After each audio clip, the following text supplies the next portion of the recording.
Section 2. No Animal Food, Chapter 2, Physical Considerations. There are many eminent scientists who have given it as their opinion that anatomically and physiologically man is to be classed as a frugivorous animal. There are lacking in man all the characteristics that distinguish the prominent organs of the carnivora, while he possesses a most striking resemblance to the fruit-eating apes. Dr. Kingsford writes, quote, Monsieur Pouchet observes that all the details of the digestive apparatus in man, as well as his dentition, constitute, so many proofs of his frugivorous origin, an opinion shared by Professor Owen, who remarks that the anthropoids and all the quadrumana derive their alimentation from fruits, grains, and other succulent and nutritive vegetable substances, and that the strict analogy which exists between the structure of these animals and that of man clearly demonstrates his frugivorous nature. This view is also taken by Cuvier, Linnaeus, Professor Lawrence, Charles Bell, Gassendi, Flourens, and a great number of other eminent writers. See The Perfect Way in Diet. Linnaeus is quoted by John Smith in Fruits and Farinacea as speaking of fruit as follows, quote, This species of food is that which is most suitable to man, which is evidenced by the series of quadrupeds, analogy, wild men, apes, the structure of the mouth, of the stomach, and the hands. End quote.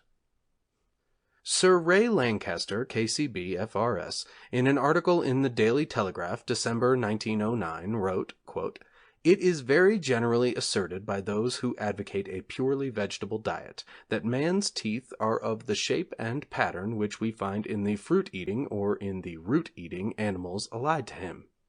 This is true. It is quite clear that man's cheek teeth do not enable him to cut lumps of meat and bone from raw carcasses and swallow them whole. They are broad, square-surfaced teeth, with 4 or fewer rounded tubercles to crush soft food, as are those of monkeys.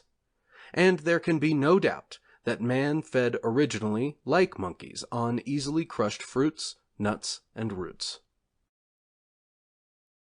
With regard to man's original non-carnivorous nature and omnivorism, it is sometimes said that though man's system may not thrive on a raw flesh diet, yet he can assimilate cooked flesh and his system is well adapted to digest it.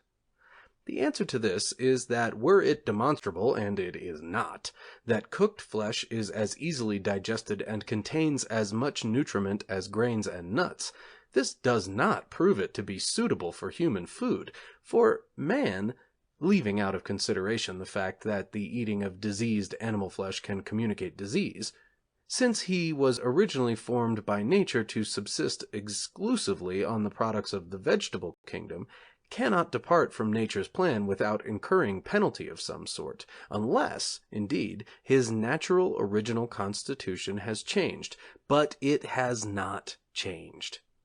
The most learned and world-renowned scientists affirm man's present anatomical and physiological structure to be that of a frugivore. Disguising an unnatural food by cooking it may make that food more assimilable, but it by no means follows that such a food is suitable, let alone harmless, as human food. That it is harmful not only to man's physical health, but to his mental and moral health, this book endeavors to demonstrate. With regard to the fact that man has not changed constitutionally from his original frugivorous nature, Dr. Haig writes as follows, quote, If man imagines that a few centuries, or even a few hundred centuries, of meat-eating in defiance of nature have endowed him with any new powers, except, perhaps, that of bearing the resulting disease and degradation with an ignorance and apathy which are appalling, he deceives himself. For the record of the teeth shows that human structure has remained unaltered over vast periods of time. End quote. According to Dr. Haig, human metabolism, the process by which food is converted into living tissue, differs widely from that of the carnivora. The carnivore is provided with the means to dispose of such poisonous salts as are contained in and are produced by the ingestion of animal flesh, while the human system is not so provided. In the human body these poisons are not held in solution, but tend to form deposits, and consequently are the causes of disease of the arthritic group, conspicuously rheumatism. There is sometimes some misconception as regards the distinction between a frugivorous and herbivorous diet. The natural diet of man consists of fruits, farinacea, perhaps certain roots, and the more esculent vegetables, and is commonly known as vegetarian or fruitarian, frugivorous. But man's digestive organs by no means allow him to eat grass as the herbivora, the horse, ox, sheep, etc., although he is much more nearly allied to these animals than to the carnivora. We are forced to conclude, in the face of all the available evidence, that the natural constitution of man closely resembles that of fruit-eating animals, and widely differs from that of flesh-eating animals, and that from analogy it is only reasonable to suppose that the fruitarian, or vegetarian, as it is commonly called, is the diet best suited to man. This conclusion has been arrived at by many distinguished men of science, among whom are the above mentioned. But the proof of the pudding is in the eating, and to prove that the vegetarian is the most hygienic diet, we must examine the physical conditions of those nations and individuals who have lived and do live upon this diet. It might be mentioned, parenthetically, that among animals, the herbivora are as strong physically as any species of carnivora. The most laborious work of the world is performed by oxen, horses, mules, camels, elephants, all vegetable-feeding animals. What animal possesses the enormous strength of the herbivorous rhinoceros, who, travelers relate, uproots trees and grinds whole trunks into powder? Again, the frugivorous orangutan is said to be more than a match for the African lion. Comparing herbivora and carnivora from this point of view, Dr. Kingsford writes, quote, "The carnivora indeed possess one salient and terrible quality, ferocity, allied to thirst for blood. But power, endurance, courage, and intelligent capacity for toil belong to those animals who alone, since the world has had a history, have been associated with the fortunes, the conquests, and the achievements of men." End quote. Charles Darwin, reverenced by all educated people as a scientist of the most keen and accurate observation, wrote in his Voyage of the Beagle the following with regard to the Chilean miners, who, he tells us, live in the cold and high regions of the Andes. Quote, "The laboring classes work very hard. They have little time allowed for their meals, and during summer and winter they begin when it is light and leave off at dusk. They are paid £1 sterling a month, and their food is given them. This, for breakfast, consists of 16 figs and 2 small loaves of bread. For dinner, boiled beans. For supper, broken roasted wheat grain. They scarcely ever taste meat." End quote. This is as good as saying that the strongest men in the world, performing the most arduous work, and living in an exhilarating climate, are practically strict vegetarians. Dr. Jules Grand, president of the Vegetarian Society of France, speaks of, quote, "the Indian runners of Mexico, who offer instances of wonderful endurance, and eat nothing but tortillas of maize, which they eat as they run along; the street porters of Algiers, Smyrna, Constantinople, and Egypt, well known for their uncommon strength, and living on nothing but maize, rice, dates, melons, beans, and lentils. The Piedmontese workmen, thanks to whom the tunneling of the Alps is due, feed on polenta (maize broth). The peasants of the Asturias, like those of the Auvergne, scarcely eat anything except chickpeas and chestnuts. Statistics prove that the most numerous population of the globe is vegetarian." End quote. The following miscellaneous excerpta are from Smith's Fruits and Farinacea. Quote, The peasantry of Norway, Sweden, Russia, Denmark, Poland, Germany, Turkey, Greece, Switzerland, Spain, Portugal, and of almost every country in Europe subsist principally, and most of them entirely, on vegetable food. The Persians, Hindus, Burmese, Chinese, Japanese, the inhabitants of the East Indian archipelago, and of the mountains of the Himalaya, and, in fact, most of the Asiatics, live upon vegetable productions. The people of Russia, generally, subsist on coarse black rye bread and garlics. I have often hired men to labor for me.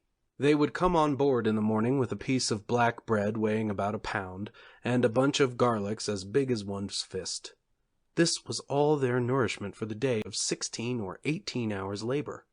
They were astonishingly powerful and active, and endured severe and protracted labor far beyond any of my men.